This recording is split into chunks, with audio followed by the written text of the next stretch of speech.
Bab 10. Pertanyaan dan jawaban pengangkatan. Saya tahu Anda pasti masih mempunyai banyak pertanyaan tentang apa yang terjadi dan alasannya. Berikut adalah jawaban atas beberapa pertanyaan yang saya pikir akan Anda tanyakan kepada saya jika Anda bisa. 10.1. Mengapa saya tertinggal? 10,1,1. Saya orang baik? Tidak, kamu bukan orang baik. Orang yang diangkat bukan diambil karena mereka orang baik juga. Ingatlah bahwa Alkitab memberitahu kita bahwa tidak ada orang yang baik. Tidak ada orang yang berbuat baik, tidak sebanyak orang yang berbuat baik. Roma 3:12. Sebab semua orang telah berbuat dosa dan telah kehilangan kemuliaan Allah. Roma 3:23. Anda harus menyadari bahwa Tuhan, bukan manusia, yang menilai apa yang baik. Jika manusia menentukan hal ini, kita masing-masing memiliki standar yang berbeda. Jadi, di mana kita akan berada? Standar siapa yang akan digunakan? Itu tidak berhasil. Kami bukan dewa kecil. Sebaliknya, Tuhanlah yang menjadi standarnya. Tuhan berkata, kamu harus menjadi sempurna untuk berada di hadirat-Nya dan hidup di surga. Kita tidak sempurna dan Tuhan tahu itu. Itu sebabnya Dia mengutus Yesus, putranya. Hukuman atas dosa adalah kematian. Tuhan menyerahkan dosa semua orang kepada Yesus dan menyalibkan Dia demi dosa kita. Yesus mati untuk menyelamatkan semua orang. Tuhan membangkitkan Yesus untuk menunjukkan bahwa kematian telah dikalahkan. Tuhan melakukan ini untuk menunjukkan betapa Dia mencintaimu. Anda hanya perlu berdamai dengan Tuhan dengan memilih untuk percaya. Jadi, siapa yang ada di dalam Kristus, ia adalah ciptaan baru. Hal-hal lama telah berlalu. Lihatlah, segala sesuatu telah menjadi baru.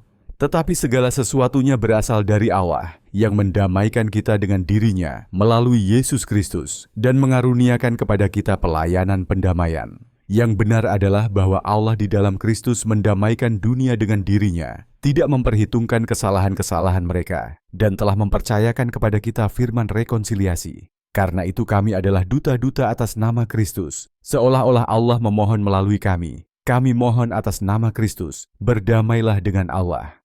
Bagi Dia yang tidak mengenal dosa, Dia menjadikannya dosa demi kita. Supaya di dalam Dia kita menjadi kebenaran Allah. 2 Korintus 5:17-21. Tuhan tidak mengangkat manusia karena apa yang telah mereka lakukan. Ini tentang apa yang mereka yakini telah dilakukan Tuhan bagi mereka. 10,1,2. Saya percaya pada Tuhan. Percaya kepada Tuhan hanyalah sebagian dari apa yang diwajibkan. Anda tahu, bahkan setan pun mempercayai hal itu. Anda berkata bahwa Anda beriman, karena Anda percaya bahwa Tuhan itu satu. Bagus untukmu. Bahkan setan-setan pun mempercayai hal ini, dan mereka gemetar ketakutan. Yakobus 2:19 terjemahan hidup baru. Anda juga harus menyadari bahwa Anda adalah orang berdosa, dan karenanya tidak dapat hidup di surga bersama Tuhan, sampai Anda menyelesaikan masalah dosa Anda.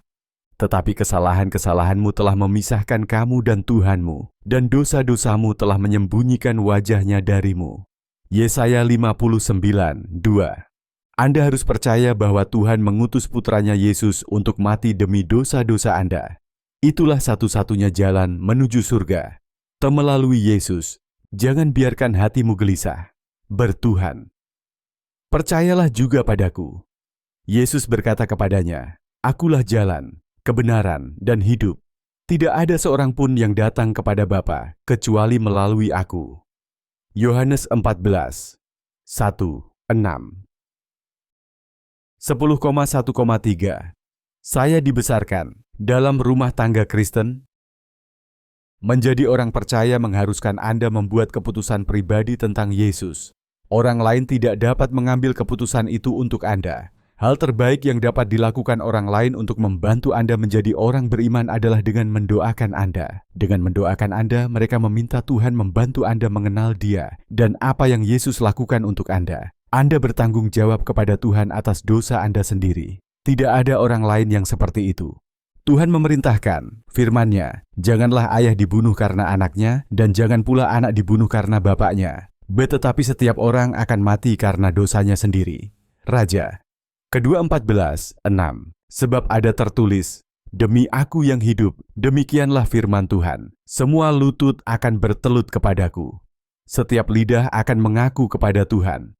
Maka masing-masing dari kita akan mempertanggungjawabkan dirinya kepada Tuhan. Roma 14, 11-12. Dalam ayat ini, kita belajar bahwa hati kita harus selaras dengan Tuhan, dan perubahan itu dihasilkan dari Roh Tuhan.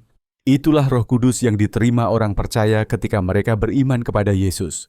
Sebab Anda bukan seorang Yahudi sejati hanya karena Anda lahir dari orang tua Yahudi, atau karena Anda telah melalui upacara sunat. Tidak, seorang Yahudi sejati adalah orang yang hatinya benar di hadapan Tuhan. Dan sunat yang sejati bukan sekedar menaati hukum yang tertulis. Selain itu adalah perubahan hati yang dihasilkan oleh Roh Tuhan. Dan seseorang dengan hati yang berubah mencari pujian dari Tuhan, bukan dari manusia. Roma 2, 28-29, terjemahan hidup baru. Yesus mendekati setiap orang dan mengetuk pintu hati mereka. Setiap orang harus memilih untuk membuka pintu dan mengundangnya masuk. Lihatlah, Aku berdiri di depan pintu dan mengetuk. Barang siapa mendengar suaraku dan membukakan pintu, maka Aku akan masuk mendapatkannya dan makan bersama-sama dengan dia, dan dia bersama-sama dengan Aku. Siapa yang menang akan kuberikan kepadanya untuk duduk bersama-sama dengan Aku di takhtaku, sama seperti Aku juga telah menang dan duduk bersama Bapa-Ku di takhtanya. Wahyu 3, 20-21. Mari kita pertimbangkan Yudas. Dia adalah salah satu dari 12 murid Yesus yang pertama. Dia tinggal dan melakukan perjalanan bersama Yesus, mendengar semua ajarannya, dan melihat semua mukjizat. Dia mendapat kursi barisan depan. Yudas tidak diselamatkan karena dia tidak percaya. Dia dikelilingi oleh Yesus, tetapi tidak pernah beriman kepadanya. Dia tidak memiliki hubungan pribadi dengan Yesus yang diperlukan untuk keselamatan. Karena Yudas tidak percaya, setan dapat merasukinya dan membuatnya mengkhianati Yesus. Dalam ayat kedua di bawah ini, Yesus adalah orang yang sedang duduk makan bersama murid-muridnya. Setan masuk ke dalam Yudas, yang juga disebut Iskariot, yang termasuk 12 orang. Ia pergi dan berbicara dengan para imam kepala dan para panglima tentang bagaimana ia dapat menyerahkan Yesus kepada mereka. Lukas 22, 3-4. Ketika malam tiba, ia sedang duduk makan bersama ke-12 muridnya. Saat mereka sedang makan, dia berkata, "Sesungguhnya Aku berkata kepadamu, bahwa salah satu dari kamu akan mengkhianatiku.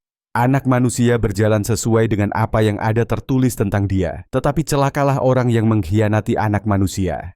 Akan lebih baik bagi laki-laki itu jika dia tidak dilahirkan."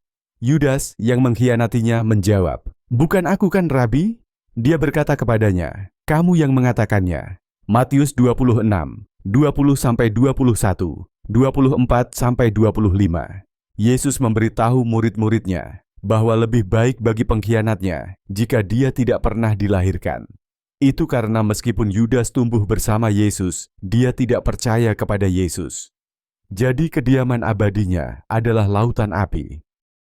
10,1,4. Saya dibaptis? Dibaptis tidak akan menyelamatkan Anda. Itu berarti Anda melakukan sesuatu untuk masuk surga. Anda tidak dapat memperoleh penghasilan untuk masuk surga. Anda bisa masuk melalui iman, bukan melalui perbuatan Anda. Ini tentang apa yang Tuhan lakukan untuk Anda. Sebagaimana dikatakan dalam ayat kedua di sini, kita dibenarkan karena iman. Sebab karena kasih karunia kamu diselamatkan karena iman, dan itu bukan karena dirimu sendiri. Itu adalah pemberian Tuhan, bukan hasil usaha, yang tidak seorang pun dapat menyombongkan diri. Efesus 2, 8-9. Kalau begitu, apa yang akan kita katakan yang didapat Abraham, nenek moyang kita, menurut daging? Sebab jika Abraham dibenarkan karena perbuatannya, maka ia mempunyai sesuatu yang dapat dibanggakan, tetapi tidak di hadapan Allah. Untuk apa kata kitab suci? Abraham beriman kepada Allah, dan Allah memperhitungkan hal itu kepadanya sebagai kebenaran. Dan tidak tertulis bahwa hal itu diperhitungkan kepada dia saja, karena dia saja, tetapi juga karena kita. Kepada siapa hal itu diperhitungkan? Yang beriman kepada Dia yang membangkitkan Yesus, Tuhan kita, dari antara orang mati. Oleh karena itu, karena dibenarkan oleh iman, kita mempunyai perdamaian dengan Allah melalui Tuhan kita Yesus Kristus. Roma 4, 1-3, 23-24, 5-1. Jika Anda mengandalkan sesuatu selain iman untuk menyelamatkan Anda, seperti baptisan atau sunat, maka Anda belum diselamatkan. Mendengarkan, aku Paulus berkata kepadamu, jika kamu mengandalkan sunat untuk menjadikanmu benar di hadapan Allah, maka Kristus tidak akan ada gunanya bagimu. Sebab jika kamu mencoba untuk membuat dirimu benar di hadapan Allah dengan menaati hukum, kamu telah terputus dari Kristus. Anda telah menjauh dari kasih karunia Tuhan. Tetapi kita yang hidup oleh Roh menantikan dengan penuh semangat untuk menerima kebenaran yang dijanjikan Allah kepada kita melalui iman. Karena ketika kita beriman kepada Kristus Yesus, tidak ada gunanya disunat atau tidak disunat. Yang penting adalah iman mengekspresikan diri dalam kasih. Galatia 5, 2, 4-6 terjemahan hidup baru. Alkitab memang mengatakan, Anda harus dibaptis, tapi bukan untuk menyelamatkan jiwa Anda. Orang percaya dimaksudkan untuk dibaptis untuk menunjukkan iman mereka dan menunjukkan keputusan yang mereka buat untuk percaya kepada Yesus. Sama seperti Anda mengadakan upacara pernikahan untuk merayakan dan menunjukkan hubungan Anda dengan pasangan Anda. Baptisan merayakan dan menunjukkan hubungan Anda dengan Yesus. Petrus, salah satu murid Yesus, mengatakan kepada kita bahwa baptisan adalah respons terhadap Tuhan dari hati nurani yang bersih. Anda hanya mendapatkan hati nurani yang bersih setelah Anda beriman kepada Yesus. Dan air itu adalah gambaran baptisan yang kini menyelamatkan Anda, bukan dengan menghilangkan kotoran dari tubuh Anda, namun sebagai respon kepada Tuhan dari hati nurani yang bersih. Ini efektif karena kebangkitan Yesus Kristus. 1 Petrus 3, 21 terjemahan hidup baru. Contoh yang baik dari Alkitab adalah pencuri yang disalib di samping Yesus. Yesus memberitahunya bahwa dia akan berada di surga bersamanya hari itu. Namun dia tidak pernah dibaptis, dan dia meninggal setelah Yesus meninggal. Dia diselamatkan karena imannya. Kitab suci ini menceritakan penyaliban Yesus bersama dua penjahat. Ada juga yang lain, dua penjahat yang digiring bersamanya untuk dihukum mati. Ketika mereka sampai di tempat yang bernama Tengkorak, mereka menyalibnya di sana bersama para penjahat, yang satu di sebelah kanan dan yang lain di sebelah kiri. Salah satu penjahat yang digantung menghinanya dengan mengatakan, "Jika kamu adalah Kristus, selamatkan dirimu dan kami." Tetapi yang lain menjawab dan menegurnya dengan berkata, "Apakah kamu tidak takut akan Tuhan, padahal kamu berada di bawah hukuman yang sama? Dan kami memang adil, karena kami menerima balasan setimpal atas perbuatan kami. Namun orang ini tidak melakukan kesalahan apapun." Dia berkata kepada Yesus, "Tuhan, ingatlah aku ketika kamu datang ke kerajaanmu." Yesus berkata kepadanya, "Sesungguhnya aku berkata kepadamu, hari ini kamu akan bersamaku di surga." Lukas 23, 32-33, 39-43. Poin lain dari Alkitab adalah bahwa Yesus tidak membaptis siapapun. Jika itu adalah sesuatu yang diperlukan untuk masuk surga, bukankah menurut Anda Yesus akan pergi kemana-mana untuk membaptis semua orang? Rasul Paulus menjelaskan hal itu kepada kita, karena dia juga tidak berkeliling membaptis orang. Itu karena mereka berdua diutus untuk memberitakan kabar baik, karena itulah yang menyelamatkan manusia. Sebab Kristus mengutus aku bukan untuk membaptis, melainkan untuk memberitakan kabar baik, bukan dengan kata-kata hikmah, supaya salib Kristus tidak menjadi sia-sia. 1 Korintus 1, 17. Masuk surga dianggap sebagai orang percaya, hidup kekal bersama Tuhan, dan diselamatkan hanyalah tentang satu hal saja, keyakinan Anda bahwa Yesus mati untuk dosa-dosa Anda. 10,1,5. Saya pergi ke gereja. Diselamatkan bukanlah tentang apa yang telah Anda lakukan atau, sebagaimana Alkitab menyebutnya, perbuatan Anda. Anda tidak dapat memperoleh penghasilan untuk masuk surga. Jalan menuju surga adalah percaya bahwa Yesus adalah jalannya. Yesus berkata kepadanya, "Akulah jalan, kebenaran, dan hidup. Tidak ada seorang pun yang datang kepada Bapa kecuali melalui Aku." Yohanes 14:6. Jika Anda menghadiri gereja dan belajar tentang Tuhan, Yesus, dan bahkan mungkin tentang pengangkatan, itu tidak berarti Anda beriman kepada Yesus. Untuk diselamatkan, Anda perlu memiliki hubungan dengan Yesus. Kitab suci ini berbicara tentang Yesus ketika dikatakan di dalam Dia. Di dalam Dia kamu juga, setelah mendengar firman kebenaran, kabar baik tentang keselamatanmu, yang kepadanya, setelah kamu juga percaya, kamu dimeteraikan dengan Roh Kudus yang dijanjikan. Efesus 1:13. Begitu Anda percaya kepada Yesus, Anda dimeteraikan dengan Roh Kudus-Nya dan Anda serta Yesus menjadi satu. Seperti yang dijelaskan dalam kitab suci ini. Dalam kitab suci ini, Yesuslah yang berdoa. Saya berdoa agar mereka semua menjadi satu. Dan sama seperti Engkau, Bapa, ada di dalam aku, dan aku di dalam Engkau, supaya mereka juga menjadi satu di dalam kita.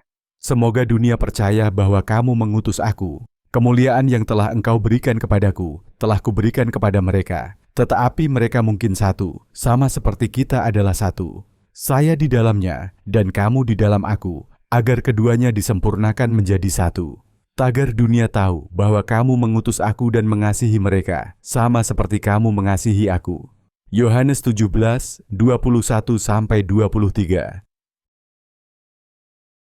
Memiliki pengetahuan tentang Alkitab, Tuhan Yesus tidak akan menyelamatkan Anda. Anda harus dilahirkan kembali. Ada contoh bagus mengenai hal ini di dalam Alkitab. Namanya Nikodemus. Dia adalah seorang Farisi, seorang pria berpendidikan tinggi dan mempelajari kitab suci Yahudi. Kemungkinan besar dia sendiri adalah seorang guru tulisan suci. Dia bertanya kepada Yesus apa yang diperlukan untuk diselamatkan. Inilah yang Yesus katakan kepadanya. Yesus tidak menyuruhnya membaca kitab suci dan menghafal semuanya. Tidak, Yesus mengatakan kepadanya bahwa dia perlu dilahirkan kembali dari Roh. Itu merujuk pada Roh Kudus Tuhan. Dan Anda mendapatkan Roh Kudus setelah Anda beriman kepada Yesus. 10,1,7. Saya menjadi sukarelawan di gereja. Menjadi sukarelawan di gereja atau melakukan perbuatan baik lainnya dalam nama Tuhan atau Yesus tidak membuat Anda menjadi orang percaya, dan itu tidak akan menyelamatkan jiwa Anda. Dalam kitab suci ini, Yesuslah yang berbicara, dan Dia mengatasi masalah yang sebenarnya ini, yaitu orang-orang yang telah melakukan perbuatan baik dalam nama Yesus, tetapi tidak dapat masuk surga. Yesus berkata, Dia tidak pernah mengenal mereka. Tentu saja Dia tahu siapa mereka, tapi maksudnya Dia tidak punya hubungan dengan mereka. Bukan setiap orang yang berseru kepadaku, Tuhan, Tuhan, yang akan masuk ke dalam kerajaan surga, melainkan dia yang melakukan kehendak Bapa-Ku yang di surga. Banyak orang akan memberitahuku pada hari itu, Tuhan, Tuhan, bukankah kami bernubuat dengan namamu mengusir setan, dan dengan namamu melakukan banyak mujizat? Lalu aku akan memberitahu mereka, aku tidak pernah mengenalmu. Enyahlah daripadaku, kamu yang melakukan kejahatan. Matius 7, 21-23. Ingatlah bahwa diselamatkan adalah tentang kasih karunia Tuhan dan kasih-Nya kepada Anda. Ini bukan tentang pencapaian Anda atau seberapa keras Anda bekerja untuknya. Itu tergantung pada percaya dan memiliki hubungan dengan Yesus. Itulah satu-satunya pekerjaan yang Tuhan tuntut dari Anda.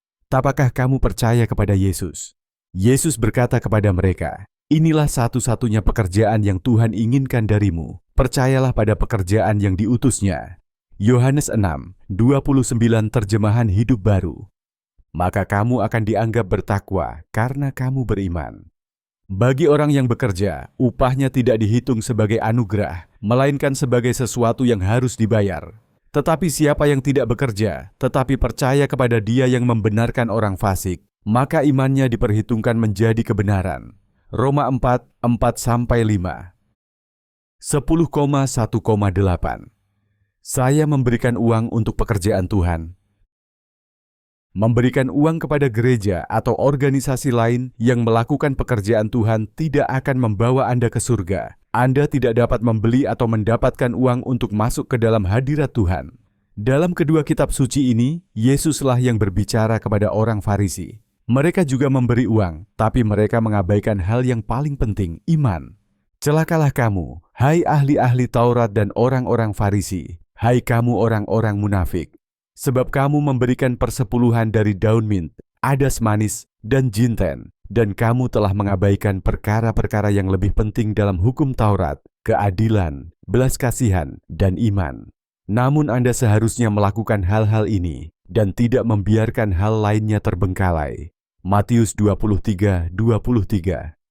Betapa duka cita yang menanti kamu, orang-orang Farisi, karena kamu berhati-hati dalam memberikan persepuluhan, bahkan pendapatan terkecil dari kebun tanamanmu, tetapi kamu mengabaikan keadilan dan kasih Tuhan. Anda harus memberi persepuluhan, ya, tapi jangan mengabaikan hal-hal yang lebih penting. Lukas 11:42 terjemahan hidup baru. Hanya karena Anda memberi pada pekerjaan Tuhan, bukan berarti Anda mengenal Yesus dan percaya bahwa Dia mati untuk dosa-dosa Anda. Yesus juga yang berbicara dalam kitab suci ini, dan Dia mengatakan banyak orang yang melakukan perbuatan baik atas nama-Nya tidak akan masuk surga. Itu karena Dia tidak pernah mengenal mereka. Roh Kudus Yesus tidak pernah tinggal di dalam diri mereka, karena mereka tidak pernah beriman kepada Yesus. Bukan setiap orang yang berseru kepadaku, Tuhan, Tuhan, yang akan masuk ke dalam kerajaan surga, melainkan dia yang melakukan kehendak Bapa-Ku yang di surga. Banyak orang akan memberitahuku pada hari itu, Tuhan, Tuhan, bukankah kami bernubuat dengan namamu mengusir setan, dan dengan namamu melakukan banyak mujizat? Lalu aku akan memberitahu mereka, aku tidak pernah mengenalmu. Enyahlah daripadaku, kamu yang melakukan kejahatan. Matius 7:21-23. Anda perlu membuat pilihan antara menyembah Tuhan dan menyembah uang. Saya tahu khususnya hari ini bahwa sepertinya uang dapat menyelesaikan semua masalah Anda. Saya setuju bahwa hal ini pasti dapat menyelesaikan banyak masalah duniawi Anda. Masalah dengan pendekatan tersebut adalah bahwa hidup Anda dalam tubuh Anda saat ini di bumi hanyalah uap dibandingkan dengan kekekalan. Memiliki uang dapat membuat Anda sulit menyadari bahwa Anda membutuhkan Tuhan dalam hidup Anda. Suatu hari seorang pemuda kaya mendekati Yesus dan bertanya apa yang perlu dia lakukan untuk memperoleh kehidupan kekal. Inilah yang Yesus katakan kepadanya. Lihatlah, seseorang datang kepadanya dan berkata, Guru yang baik, perbuatan baik apakah yang harus saya lakukan agar saya dapat memperoleh hidup yang kekal? Yesus berkata kepadanya, Jika kamu ingin menjadi sempurna, pergilah, jualah apa yang kamu punya, dan berikan kepada orang miskin, dan kamu akan mempunyai harta di surga. Dan datang, ikuti aku. Tetapi ketika pemuda itu mendengar hal ini, dia pergi dengan sedih, karena dia adalah seorang yang mempunyai banyak harta. Yesus berkata kepada murid-muridnya, Sesungguhnya aku berkata kepadamu, orang kaya akan masuk ke dalam kerajaan surga dengan susah payah.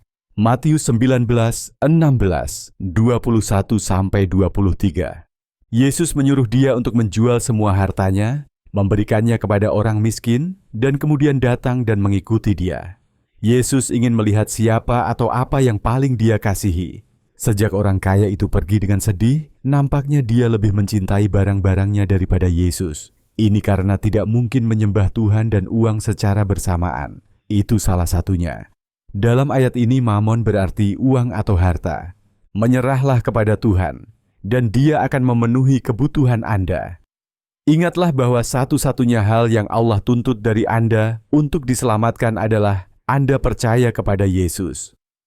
Yesus berkata kepada mereka, inilah satu-satunya pekerjaan yang Tuhan inginkan darimu. Percayalah pada pekerjaan yang diutusnya. Yohanes 6:29 terjemahan hidup baru. Sebab karena kasih karunia kamu diselamatkan karena iman, dan itu bukan karena dirimu sendiri. Itu adalah pemberian Tuhan, bukan hasil usaha, yang tidak seorang pun dapat menyombongkan diri. Efesus 2:8-9.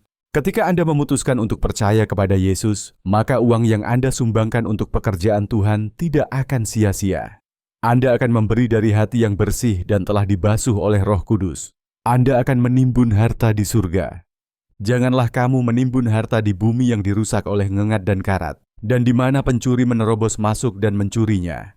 Tetapi kumpulkanlah bagimu harta di surga. Di surga tidak dimakan ngengat dan karat, dan pencuri tidak menerobos masuk dan mencurinya. Fatau di mana hartamu berada, di situ juga hatimu berada.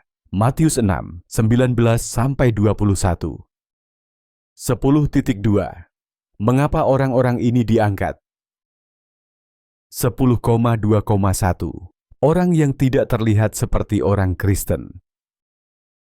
Orang-orang Kristen, orang-orang yang menaruh iman mereka yang menyelamatkan pada kematian dan kebangkitan Yesus, tidak perlu melihat secara khusus. Mereka akan datang dari semua lapisan masyarakat, semua budaya, semua bangsa, dan semua ras. Kedua ayat kitab suci ini menggambarkan kebenaran ini. Kitab suci pertama terjadi tepat setelah pengangkatan, jadi ini merupakan gambaran yang baik tentang orang-orang yang diangkat. Kitab suci kedua terjadi setelah pengangkatan, selama masa kesusahan besar, dan ini merupakan gambaran yang baik tentang orang-orang yang diselamatkan selama masa kesusahan besar. Sesudah itu aku melihat, dan tampaklah kumpulan orang banyak yang tidak dapat dihitung oleh siapapun, dari setiap bangsa dan semua suku, umat, dan bahasa, berdiri di hadapan takhta dan di hadapan Anak Domba, mengenakan jubah putih dan daun palem. Di tangan mereka berseru dengan suara nyaring, katanya, "Keselamatan bagi Allah kami yang duduk di atas takhta dan bagi Anak Domba." Wahyu 7, 9-10. Perhatikan kedua, kitab suci menunjukkan orang-orang diselamatkan dari setiap suku, bahasa, kaum, dan bangsa. Ada banyak sekali keberagaman. Orang-orang yang diangkat tidak semuanya akan berpenampilan tertentu. Semuanya akan terlihat berbeda. Sekarang, hanya karena seseorang berpakaian dengan cara tertentu tidak berarti mereka menganut agama tertentu. Jika tetangga Anda bersumpah beragama Islam karena ia mengenakan hijab hingga menutupi rambutnya, bukan berarti ia menganut agama Islam. Dia mungkin memakainya karena sejumlah alasan seperti penerimaan budaya, tradisi, atau bahkan karena dia menyukainya. Jika orang tersebut diangkat, saya dapat memberitahu Anda bahwa itu berarti mereka percaya kebenaran Tuhan tentang Yesus. Siapapun yang memanggil namanya akan diselamatkan. Tidak peduli apa yang mereka yakini sebelumnya. Jika kamu mengaku dengan mulutmu bahwa Yesus adalah Tuhan dan percaya dalam hatimu bahwa Allah telah membangkitkan Dia dari antara orang mati, maka kamu akan diselamatkan. Sebab dengan hati, seseorang beriman menghasilkan kebenaran. Dan dengan mulut dilakukan pengakuan dosa yang menghasilkan keselamatan. Sebab dalam kitab suci tertulis, siapapun yang percaya kepadanya tidak akan kecewa. Sebab tidak ada perbedaan antara Yahudi dan Yunani. Fatau Tuhan yang sama adalah Tuhan atas segalanya dan kaya bagi semua orang yang berseru kepadanya. Sebab siapapun yang berseru kepada nama Tuhan akan diselamatkan. Roma 10, 9-13. 10,2,2 Bayi dan anak kecil. Anda mungkin bertanya-tanya mengapa bayi-bayi dan anak-anak kecil itu diambil jika mereka tidak beriman kepada Yesus. Anda mengira mereka jelas-jelas terlalu muda untuk mengambil keputusan seperti itu. Alkitab tidak membicarakan hal ini secara spesifik, jadi saya membuat dugaan bahwa hal ini memang terjadi. Alkitab memberitahu kita bahwa setiap orang dilahirkan sebagai orang berdosa, dan kita semua membutuhkan penyelamat. Ketika Adam berdosa, dosa masuk ke dalam dunia. Dosa Adam membawa kematian, sehingga kematian menyebar kepada semua orang, karena semua orang telah berdosa. Benar, satu dosa Adam mendatangkan hukuman bagi semua orang, namun satu tindakan kebenaran Kristus membawa hubungan yang benar dengan Allah dan kehidupan baru bagi semua orang. Roma 5, 12, 18 terjemahan hidup baru.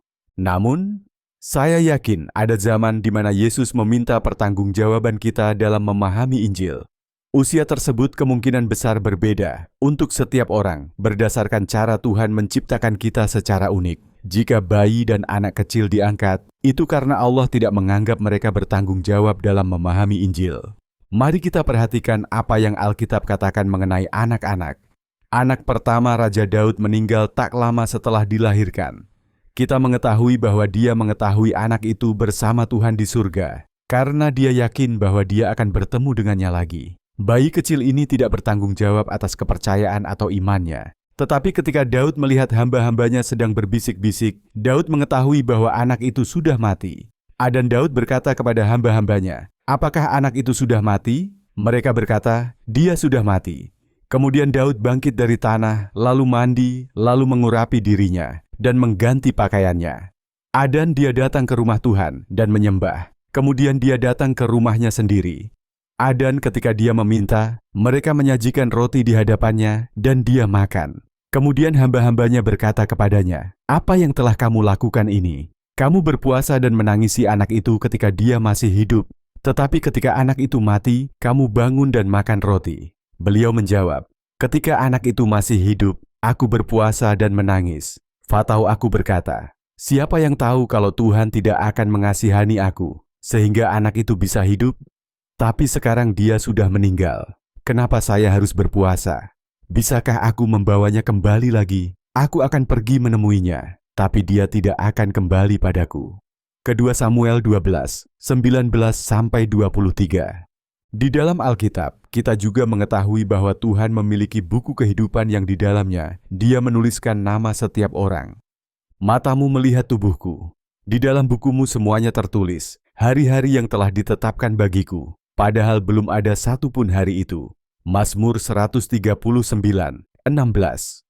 Tuhan menghapuskan nama seseorang ketika mereka mengeraskan hati terhadap Tuhan dan menolak percaya pada anugerah keselamatan Yesus.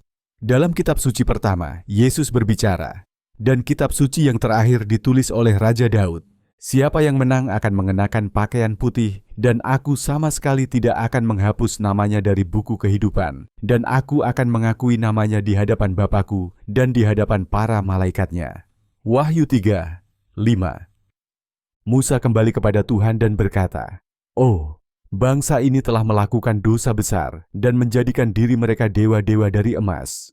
Namun sekarang, jika Anda mau, ampunilah dosa mereka, dan jika tidak, tolong hapus saya dari buku yang telah Anda tulis." Tuhan berfirman kepada Musa, "Siapapun yang berdosa terhadap aku akan menghapusnya dari bukuku." Keluaran 32, 31-33. Mendekatlah pada jiwaku dan menebusnya. Tebuslah aku karena musuh-musuhku, sebab mereka menganiaya dia yang telah kamu lukai. Mereka menceritakan kesedihan orang-orang yang telah kamu sakiti. Tuduh mereka dengan kejahatan demi kejahatan. Jangan biarkan mereka masuk ke dalam kebenaran Anda. Biarlah semua itu dihapuskan dari kitab kehidupan dan tidak ditulis bersama orang-orang benar. Mazmur 69, 18, 26-28. Hal ini memberitahu kita bahwa setiap orang pada mulanya memulai dengan kitab kehidupan. Hanya ketika kita mampu menolak Tuhan, maka kita tersingkir darinya. Bayi dan anak kecil tentu saja tidak mampu menolak Tuhan. Jadi pada usia berapa anak-anak dimintai pertanggungjawaban? Alkitab tidak mengatakannya. Ayat ini memberitahu kita bahwa anak-anak akan mampu makan makanan padat sebelum mereka mampu menolak kejahatan. Pada saat anak ini sudah cukup besar untuk memilih apa yang benar dan menolak apa yang salah, dia akan mengonsumsi yogurt dan madu. Yesaya 7, 15 terjemahan hidup baru. Tuhan juga marah kepadaku karena kamu dan berkata, "Janganlah kamu masuk ke sana juga." Yosua bin Nun yang berdiri di hadapanmu harus masuk ke sana.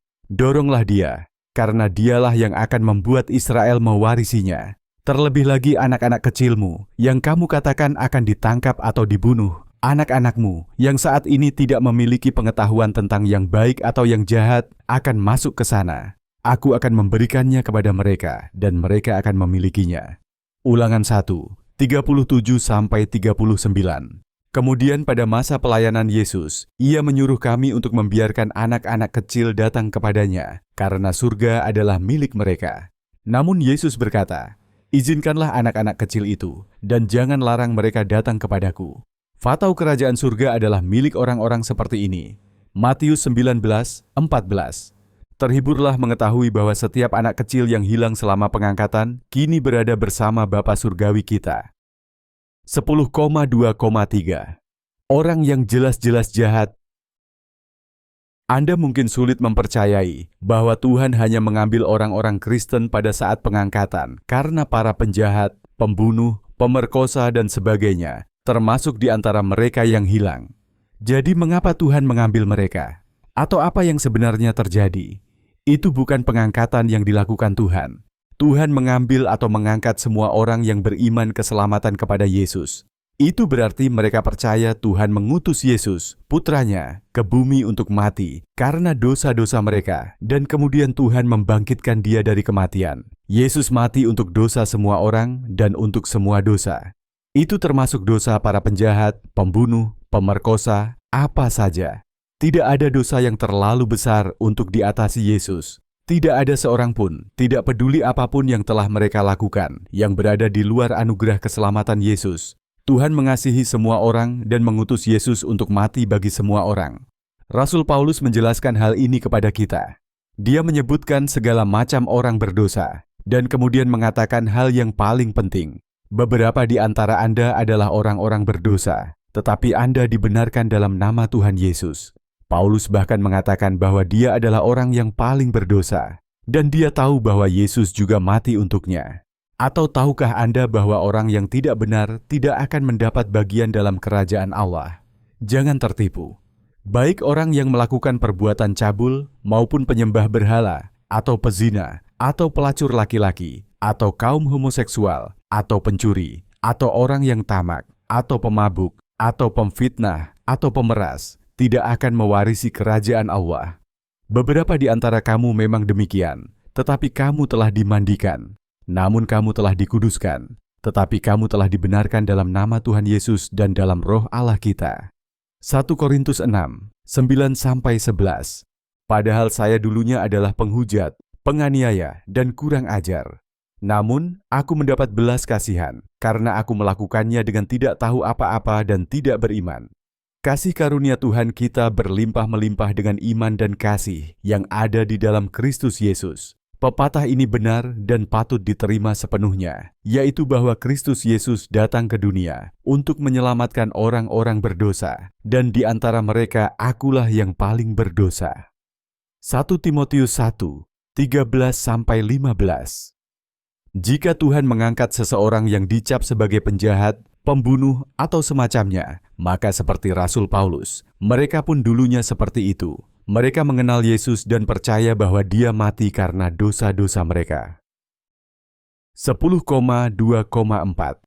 Orang yang tidak bertindak seperti orang Kristen? Siapapun yang hilang diambil oleh Tuhan karena mereka percaya pada pekerjaan yang Yesus lakukan untuk menyelamatkan mereka. Sayangnya, orang-orang yang beriman kepada Yesus seringkali tidak bertindak seperti itu. Itu karena kita semua adalah orang berdosa. Itu sifat kita. Rasul Paulus berbicara tentang peperangan di dalam diri orang percaya. Dia ingin berbuat baik versus sifat berdosa kita. Sebab aku tahu bahwa di dalam diriku, yaitu di dalam dagingku, tidak ada kebaikan. Karena hasrat hadir dalam diriku, namun menurutku hasrat itu tidak melakukan hal yang baik. Demi kebaikan yang kuinginkan, aku tidak melakukannya. Tetapi kejahatan yang tidak kuinginkan, yang aku praktikkan. Tetapi jika apa yang tidak kukehendaki, kulakukan, maka bukan aku lagi yang melakukannya, melainkan dosa yang diam di dalam diriku. Saya kemudian menemukan hukum bahwa, bagi saya, ketika saya ingin berbuat baik, kejahatan tetap ada. Sebab di dalam batinku aku suka akan hukum Allah. Tetapi di dalam anggota-anggota tubuhku aku melihat hukum lain yang berjuang melawan hukum akal budiku dan membawa aku ke dalam tawanan hukum dosa yang ada di dalam anggota-anggota tubuhku. Betapa malangnya aku ini. Siapakah yang akan melepaskan aku dari tubuh maut ini? Saya bersyukur kepada Tuhan melalui Yesus Kristus, Tuhan kami. Jadi dengan pikiranku aku mengabdi pada hukum Allah, tetapi dengan daging aku mengabdi pada hukum dosa. Roma 7, 18-25. Tetapi aku berkata, hiduplah oleh roh, maka kamu tidak akan menuruti keinginan daging. Sebab keinginan daging berlawanan dengan keinginan roh, dan keinginan roh berlawanan dengan keinginan daging. Dan hal-hal ini bertentangan satu sama lain, sehingga kamu tidak dapat melakukan apa yang kamu kehendaki. Galatia 5, 16-17. Orang-orang percaya memiliki Roh Kudus dari Yesus yang tinggal di dalam diri mereka, membantu mereka belajar tentang Tuhan, dan membantu mereka mengasihi orang lain tanpa syarat. Namun orang percaya masih berbuat dosa. Kita semua hidup di dunia yang berdosa, dan kita mudah terjebak dalam cara-cara duniawi. Dibutuhkan kerja keras dan disiplin untuk berjalan dalam terang bersama Tuhan setiap hari. Sangat disayangkan bahwa orang yang Anda pikirkan tentang pengangkatan tidak menunjukkan kasih Yesus kepada Anda. Saya berdoa agar Anda tidak menentangnya atau membiarkannya menghalangi Anda untuk memahami kasih Tuhan dan anugerah keselamatan Anda sendiri. 10,3. Mengapa orang-orang ini tidak diangkat? 10, 3,1. Beberapa orang Kristen. Ada banyak alasan mengapa seseorang menyebut dirinya sebagai seorang Kristen. Bisa jadi karena keluarganya beragama Kristen, kadang-kadang pergi ke gereja, atau melakukan banyak pekerjaan dalam nama Yesus. Jika orang tersebut tertinggal, saya dapat memberitahu Anda bahwa mereka belum beriman kepada Yesus Kristus sebelum pengangkatan. Mereka tidak memiliki hubungan pribadi yang diperlukan dengannya. Mereka tidak dilahirkan kembali. Yesus memperingatkan orang-orang tentang hal ini. Katanya, dibutuhkan lebih dari sekadar melakukan hal-hal baik atas namanya untuk masuk surga. Yesus harus mengenal Anda. Itu berarti Roh Kudus-Nya harus berdiam di dalam diri Anda. Itu hanya terjadi setelah Anda menaruh kepercayaan Anda padanya. Bukan setiap orang yang berseru kepadaku, Tuhan, Tuhan, yang akan masuk ke dalam kerajaan surga, melainkan dia yang melakukan kehendak Bapa-Ku yang di surga. Banyak orang akan memberitahuku pada hari itu, Tuhan, Tuhan, bukankah kami bernubuat dengan namamu, dengan namamu mengusir setan, dan dengan namamu melakukan banyak mujizat? Lalu aku akan memberitahu mereka, aku tidak pernah mengenalmu. Enyahlah daripadaku, kamu yang melakukan kejahatan. Matius 7, 21-23. Orang-orang ini tertinggal karena mereka tidak percaya apa yang Rasul Paulus katakan kepada kita di sini tentang Yesus. Sekarang aku nyatakan kepadamu, saudara-saudara, kabar baik yang telah kuberitakan kepadamu, yang juga kamu terima, yang di dalamnya kamu juga berdiri, yang olehnya kamu diselamatkan, asal kamu berpegang teguh pada firman yang aku beritakan kepadamu, kecuali kamu percaya. Sia-sia, sebab yang pertama-tama telah kusampaikan kepadamu, yaitu apa yang telah kuterima sendiri, yaitu bahwa Kristus telah mati karena dosa-dosa kita, sesuai dengan kitab suci, bahwa ia telah dikuburkan, bahwa ia telah dibangkitkan, pada hari yang ketiga sesuai dengan kitab suci, dan bahwa ia menampakkan diri kepada Kefas, lalu ke-12. Kemudian dia menampakkan diri kepada lebih dari 500 saudara sekaligus, yang sebagian besar masih tinggal sampai sekarang, tetapi beberapa juga sudah tertidur. Kemudian dia menampakkan diri kepada Yakobus, kemudian kepada semua rasul, dan yang terakhir, mengenai anak yang lahir pada waktu yang salah, dia juga menampakkan diri kepadaku. 1 Korintus 15, 1-8. 10,3,2. Beberapa pengkhotbah Kristen. Oh, ini sangat disayangkan. Pendeta dan pengkhotbah Kristen kemungkinan besar adalah orang-orang yang telah membaca dan mempelajari firman Tuhan. Kebanyakan dari mereka cukup berpengetahuan tentang kitab suci. Mereka yang tertinggal mungkin terjebak dalam menaati hukum dan bukannya percaya pada anugerah keselamatan Yesus. Mereka tidak pernah meminta Yesus untuk mengampuni mereka dan datang ke dalam hidup mereka. Ini sama seperti peringatan yang telah kita baca sebelumnya yang Yesus berikan kepada orang-orang. Dia mengatakan beberapa orang yang melakukan mukjizat atas namanya, seperti bernubuat dan mengusir setan, tidak akan masuk surga, karena Yesus tidak mengenal mereka. Sekarang kita tahu bahwa Yesus mengetahui segalanya, jadi maksudnya dia tidak memiliki hubungan dengan orang-orang ini. Roh Kudus-Nya tidak tinggal di dalam mereka. Bukan setiap orang yang berseru kepadaku, Tuhan, Tuhan, yang akan masuk ke dalam kerajaan surga, melainkan dia yang melakukan kehendak Bapa-Ku yang di surga. Banyak orang akan memberitahuku pada hari itu, Tuhan, Tuhan, bukankah kami bernubuat dengan namamu mengusir setan, dan dengan namamu melakukan banyak mujizat? Lalu aku akan memberitahu mereka, aku tidak pernah mengenalmu. Enyahlah daripadaku, kamu yang melakukan kejahatan. Matius 7, 21-23. Hal inilah yang terjadi pada orang-orang Farisi dan Saduki pada masa pelayanan Yesus. Mereka dipelajari dengan baik dalam kitab suci Yahudi. Mereka pasti mengetahui firman Tuhan maju dan mundur. Beberapa dari mereka bahkan mengajarkan kitab suci kepada muridnya sendiri. Namun mereka tidak mengenal Yesus atau percaya pada apa yang dia lakukan untuk mereka. Mereka sama sekali tidak memahami pesan kitab suci karena mereka fokus untuk mendapatkan jalan ke surga. Yesuslah yang berbicara di sini. Celakalah kamu, hai ahli-ahli Taurat dan orang-orang Farisi. Hai kamu orang-orang munafik. Sebab kamu seperti kuburan yang diputihkan, yang kelihatannya indah di luar, tetapi di dalam penuh dengan tulang belulang orang mati dan segala kenajisan. Demikian pula secara lahiriah kamu tampak benar di mata orang, tetapi di dalam hati kamu penuh kemunafikan dan kedurhakaan. Matius 23, 27-28. Rasul Paulus menjelaskan hal ini kepada kita. Dia memberitahu kita bahwa hukum, jika mengikuti aturan, tidak bisa menyelamatkan kita. Hanya iman kepada Yesus Kristus yang menjadikan kita benar. Bukan kebenaranku sendiri yang berasal dari hukum Taurat, melainkan kebenaran karena iman di dalam Kristus, yaitu kebenaran yang berasal dari Allah karena iman. Filipi 3, 9.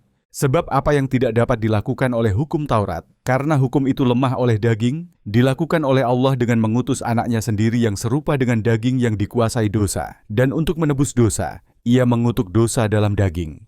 Roma 8:3. Jika Anda tertinggal, berhati-hatilah dalam mendengarkan siapapun yang mengatakan bahwa mereka adalah seorang pengkhotbah Kristen sebelum hari pengangkatan. Karena mereka tidak percaya kepada Yesus sebelum pengangkatan, mereka melewatkan pesan jelas dari Tuhan tentang bagaimana caranya untuk diselamatkan. Saya tidak yakin mereka akan mampu menjelaskan bagian Alkitab manapun kepada Anda dengan baik. Mudah-mudahan mereka menyadari kesalahan mereka, dan sekarang mereka menaruh iman mereka kepada Yesus. Mereka berhasil menyembunyikan hal ini sebelum hari pengangkatan. Jadi tidak akan mudah bagi Anda untuk mengetahui apakah mereka benar-benar asli setelahnya. Jadi berhati-hatilah. Ingatlah bahwa malaikat jatuh bisa menyamar sebagai malaikat terang. Orang ini bisa jadi memiliki roh antikristus dan bisa saja mengajarkan banyak kebohongan. 10.4. Apakah orang yang diangkat baik-baik saja? 10,4,1. Apa yang terjadi pada orang yang diangkat? Tentu saja mereka baik-baik saja. Mereka bertemu Yesus di awan, dan saat ini mereka bersama Yesus dan Tuhan di surga. Sebab Tuhan sendiri akan turun dari surga dengan sorak-sorai, dengan suara penghulu malaikat, dan dengan sangkakala Allah. Yang mati di dalam Kristus akan bangkit terlebih dahulu. Kemudian kita yang hidup, yang masih tersisa, akan diangkat bersama-sama dengan mereka di awan, menyongsong Tuhan di udara. Jadi kita akan bersama Tuhan selamanya. 1 Tesalonika 4:16-17. Ketika mereka diangkat, mereka juga mendapat tubuh baru yang layak untuk hidup surgawi. Mereka berubah dalam sekejap dan sekarang memiliki tubuh abadi. Tapi izinkan saya mengungkapkan kepada Anda sebuah rahasia yang luar biasa. Kita tidak akan mati semuanya, tapi kita semua akan diubahkan. Itu akan terjadi dalam sekejap mata, ketika sangkakala terakhir dibunyikan. Sebab pada saat trompet dibunyikan, mereka yang sudah mati akan dibangkitkan untuk hidup selama-lamanya. Dan kita yang hidup juga akan diubahkan. Sebab tubuh kita yang sekarat harus diubah menjadi tubuh yang tidak akan pernah mati. Tubuh fana Anda harus diubah menjadi tubuh abadi. 1 Korintus 15:51-53 terjemahan hidup baru. Ketika Yesus dibangkitkan, dia mendapat tubuh baru yang kekal dan dimuliakan. Berikut beberapa hal yang kita pelajari tentang tubuhnya. Tubuhnya hanya daging dan tulang. Para murid dapat menyentuhnya dan merasakan bahwa dia nyata. Yesus juga masih bisa makan. Tuhan sungguh telah bangkit dan telah menampakkan diri kepada Simon. Ketika mereka mengatakan hal-hal ini, Yesus sendiri berdiri di antara mereka dan berkata kepada mereka, "Damai sejahtera bagi kamu." Namun mereka ketakutan dan menyangka bahwa mereka telah melihat roh. Katanya kepada mereka, "Mengapa kamu gelisah? Mengapa keraguan muncul di hatimu? Lihatlah tangan dan kakiku bahwa itu benar-benar aku. Sentuhlah aku dan lihatlah, karena roh tidak mempunyai daging dan tulang, seperti yang kamu lihat pada diriku." Setelah ia berkata demikian, ia memperlihatkan tangan dan kakinya kepada mereka. Sementara mereka masih tidak percaya karena sukacita dan bertanya-tanya. Dia berkata kepada mereka, "Apakah kalian mempunyai sesuatu untuk dimakan di sini?" Mereka memberinya sepotong ikan panggang dan sarang madu. Dia mengambilnya dan makan di depan mereka. Lukas 24:34-36-43. Dalam kisah setelah Yesus dibangkitkan, kita melihat bahwa Yesus bisa berjalan menembus tembok atau muncul begitu saja. Sekarang saya tidak yakin orang-orang yang diangkat akan mampu melakukan hal ini dengan tubuh baru mereka. Tapi Yesus bisa, dan dialah satu-satunya contoh yang kita miliki tentang seseorang yang memiliki tubuh baru.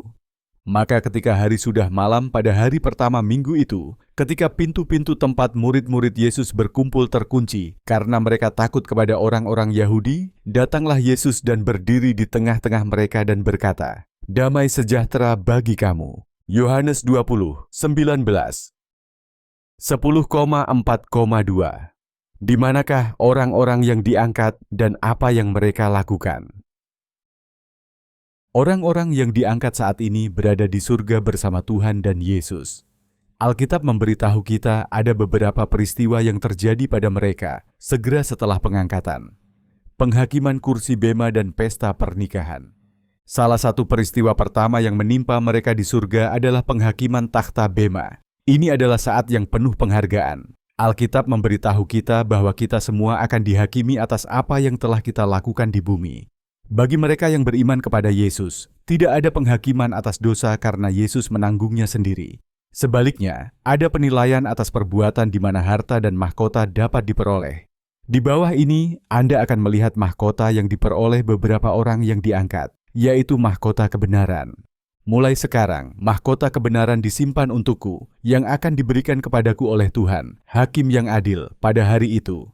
Dan bukan hanya untukku saja, tapi juga untuk semua orang yang menyukai penampilannya. Timotius kedua 4:8. Tetapi jika seseorang membangun di atas dasar itu dengan emas, perak, batu-batu mahal, kayu, rumput kering, atau jerami, maka pekerjaan masing-masing orang akan terlihat.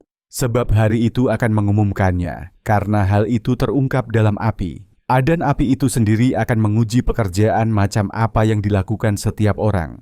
Jika pekerjaan seseorang yang ia bangun di atasnya tetap ada, maka ia akan menerima upah. Jika pekerjaannya terbakar, ia akan menderita kerugian, tetapi ia sendiri akan diselamatkan, tetapi seperti dari dalam api. 1 Korintus 3:12-15. Dalam Alkitab, orang yang diangkat sering disebut mempelai Kristus. Pernikahan di bumi dimaksudkan untuk menjadi contoh hubungan kita dengan Yesus. Di dunia ini, kita mempunyai hubungan yang paling dekat dan intim dengan pasangan kita. Ini adalah jenis hubungan yang sama, yang harus kita miliki dengan Yesus, hubungan yang dekat dan intim. Pesta pernikahan di surga adalah merayakan hubungan dengan Yesus. Hanya orang-orang yang beriman kepada Yesus sebelum pengangkatan yang diikut sertakan dalam acara khusus ini.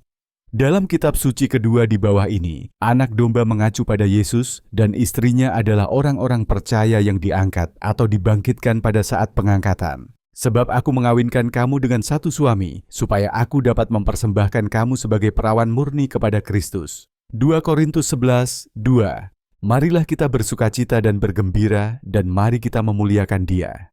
Sebab hari perkawinan anak domba telah tiba, dan istrinya telah bersiap-siap. Diberikan kepadanya agar ia mengenakan kain lenan halus yang cemerlang dan murni. Sebab lenan halus itu adalah amal saleh orang-orang kudus. Wahyu 19:7-8. 10,4,3. Apakah orang-orang yang diangkat mengawasi kita? Pertanyaan yang lebih besar di sini adalah, apakah orang yang meninggal dapat melihat saya, atau setidaknya mengetahui apa yang terjadi di bumi? Alkitab memberi kita beberapa contoh yang dapat kita pelajari. Kita tahu ada sukacita di surga ketika orang berdosa bertobat. Ini menyiratkan bahwa penghuni surga mengetahui kapan seseorang beriman kepada Yesus. Dalam kitab suci ini, Yesuslah yang berbicara tentang sukacita di surga. Aku berkata kepadamu bahwa demikian pula di surga akan ada lebih banyak sukacita karena satu orang berdosa yang bertobat, daripada sukacita karena 99 orang benar yang tidak memerlukan pertobatan. Atau wanita manakah yang jika dia mempunyai 10 dirham, dan jika dia kehilangan 1 dirham, tidak menyalakan pelita, menyapu rumah dan mencari dengan tekun sampai dia menemukannya. Ketika dia menemukannya, dia memanggil teman-teman dan tetangganya sambil berkata, "Bergembiralah bersamaku, karena aku telah menemukan dirham yang hilang." Sekalipun demikian, aku berkata kepadamu, ada sukacita di hadapan para malaikat Allah karena satu orang berdosa bertobat. Lukas 15:7-10. Kita juga melihat bahwa orang-orang yang meninggal setelah pengangkatan, pada masa kesusahan besar, yang beriman kepada Yesus, bertanya kepada Tuhan kapan Dia akan membalas kematian mereka dan menghakimi orang-orang di bumi. Ini menyiratkan bahwa orang-orang di surga tahu bahwa Tuhan belum membalaskan dendam mereka. Anak domba mengacu pada Yesus.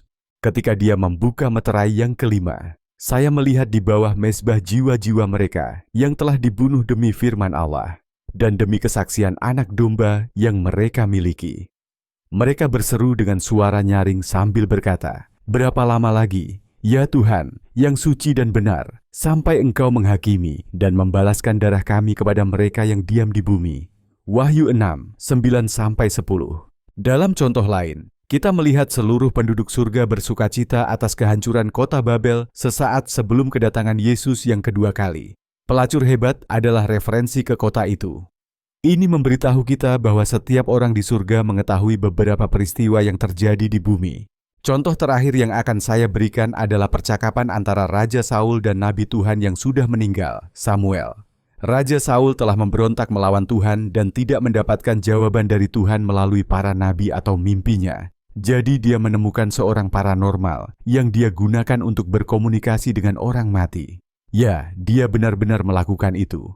Mari kita lihat bagaimana hal itu terjadi. Ketika Saul bertanya kepada Yahweh, Yahweh tidak menjawabnya melalui mimpi, melalui Urim, atau melalui para nabi. Kemudian Saul berkata kepada hamba-hambanya, "Carilah bagiku seorang wanita yang mempunyai roh yang akrab, agar aku dapat mendatanginya dan bertanya kepadanya." Hamba-hambanya berkata kepadanya, "Lihatlah, ada seorang wanita yang mempunyai roh yang akrab di Endor." Lalu wanita itu berkata, "Siapakah yang harus kubawa kepadamu?" Dia berkata, "Bawakan Samuel untukku." Dia berkata kepadanya, "Seperti apa rupanya?" Dia berkata, "Seorang lelaki tua muncul, dia ditutupi jubah." Saul menyadari bahwa itu adalah Samuel, dan dia membungkuk dengan wajahnya ke tanah dan menunjukkan rasa hormat. Samuel berkata kepada Saul, "Mengapa kamu mengganggu aku untuk membesarkan aku?" Saul menjawab, "Aku sangat tertekan. Fatau orang Filistin berperang melawan aku, dan Allah telah meninggalkan aku dan tidak lagi menjawab aku melalui nabi-nabi atau melalui mimpi. Oleh karena itu, aku memanggil kamu, supaya kamu memberitahukan kepadaku apa yang harus aku lakukan." Samuel berkata, "Lalu mengapa kamu bertanya kepadaku, padahal Tuhan telah meninggalkan kamu dan menjadi musuhmu? Tuhan telah melakukan kepadamu seperti yang Dia katakan melalui aku. Tuhan telah merampas kerajaan itu dari tanganmu dan memberikannya kepada sesamamu, bahkan kepada Daud. Karena kamu tidak menaati perkataan Tuhan dan tidak melancarkan murkanya yang dahsyat terhadap orang Amalek, maka Tuhan melakukan hal itu kepadamu pada hari ini.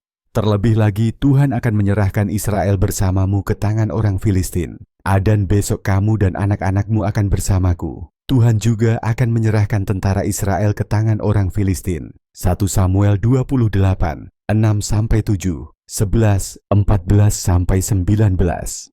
Dalam percakapan tersebut, kita mengetahui bahwa Samuel, nabi Allah yang telah meninggal, mengetahui bahwa Tuhan telah meninggalkan Saul, mengetahui bahwa Tuhan memberitahu Saul bahwa Dia akan memberikan kerajaannya kepada Daud, dan mengetahui bahwa Saul menolak untuk menghancurkan orang Amalek. Yang lebih mengejutkan lagi adalah Samuel tahu Saul akan dikalahkan keesokan harinya, dan dia serta putra-putranya akan mati dan bersama Samuel. Jelas Samuel mengetahui apa yang terjadi di bumi. Namun dia juga mempunyai pengetahuan tentang kejadian di masa depan yang jelas-jelas dia terima dari Tuhan. Berdasarkan contoh-contoh ini, kita dapat mengetahui bahwa orang-orang di surga memang mempunyai pengetahuan tentang apa yang terjadi di bumi. Namun, mereka tidak memperhatikan Anda seperti penguntit yang menyeramkan. Pengetahuan mereka kemungkinan besar karena Tuhan atau malaikat yang memberitahu mereka. 10,5. Akankah saya melihat orang-orang yang diangkat lagi? Itu semua tergantung pada Anda. Jika Anda beriman kepada Yesus dan percaya bahwa Dia mati karena dosa-dosa Anda, maka ya, Anda akan melihat orang-orang yang diangkat lagi. Sebagai orang percaya, jika Anda meninggal sebelum kedatangan Yesus kedua kali, Anda akan melihat mereka di surga. Anda akan mati sebagai orang suci kesengsaraan, seseorang yang diselamatkan dari kesengsaraan dan penderitaan besar. Sesudah itu aku melihat, dan tampaklah kumpulan orang banyak yang tidak dapat dihitung oleh siapapun, dari setiap bangsa dan semua suku, umat dan bahasa, berdiri di hadapan takhta dan di hadapan Anak Domba, mengenakan jubah putih dan daun palem. Di tangan mereka, salah seorang tua-tua itu menjawab kepadaku, "Orang-orang yang mengenakan jubah putih itu, siapakah mereka dan dari manakah mereka datang?" Saya mengatakan kepadanya, "Tuanku, Anda tahu." Dia berkata kepadaku, "Inilah orang-orang yang keluar dari penderitaan besar. Mereka mencuci jubah mereka dan membuatnya putih dalam darah Anak Domba." Wahyu 7, 9, 13-14. Jika Anda selamat melewati masa kesengsaraan sebagai orang percaya, maka Anda akan melihatnya lagi pada kedatangan Yesus yang kedua kali dan memasuki periode milenial pada masa pemerintahan Yesus di bumi. Dalam ayat ini, kita melihat apa yang terjadi pada kedatangan Yesus kedua kali. Setelah setan terikat, Yesus memisahkan orang-orang percaya yang tidak menerima tanda itu dan tidak menyembah antikristus. Mereka adalah dombanya. Mereka bisa hidup bersama Yesus dalam kerajaannya di bumi. Orang-orang yang diangkat akan berada bersamanya di sana. Tetapi apabila Anak Manusia datang dalam kemuliaannya dan semua malaikat kudus menyertai dia, maka ia akan duduk di atas takhta kemuliaannya. Di hadapannya semua bangsa akan dikumpulkan, dan dia akan memisahkan mereka satu sama lain, seperti seorang gembala memisahkan domba dari kambing. Dia akan meletakkan domba di sebelah kanannya dan kambing di sebelah kirinya. Kemudian Raja akan berkata kepada orang-orang di sebelah kanannya, "Datanglah, diberkati Bapakku, mewarisi kerajaan yang telah dipersiapkan bagimu sejak dunia dijadikan." Kemudian dia akan berkata juga kepada orang-orang di sebelah kiri, "Enyahlah dariku, kamu terkutuk ke dalam api abadi yang disediakan untuk iblis dan malaikat-malaikatnya." Matius 25, 31-34, 41. Jika Anda memilih untuk tidak percaya, maka Anda tidak akan melihatnya lagi. Itu karena orang-orang yang diangkat akan selalu berada di tempat Yesus berada, baik di surga atau di bumi bersamanya dalam kerajaan 1000 tahun. Ketika kamu mati, atau jika kamu masih hidup ketika Yesus datang kembali, kamu akan berakhir di lautan api yang diciptakan untuk iblis. Dalam ayat di atas, Anda adalah kambingnya.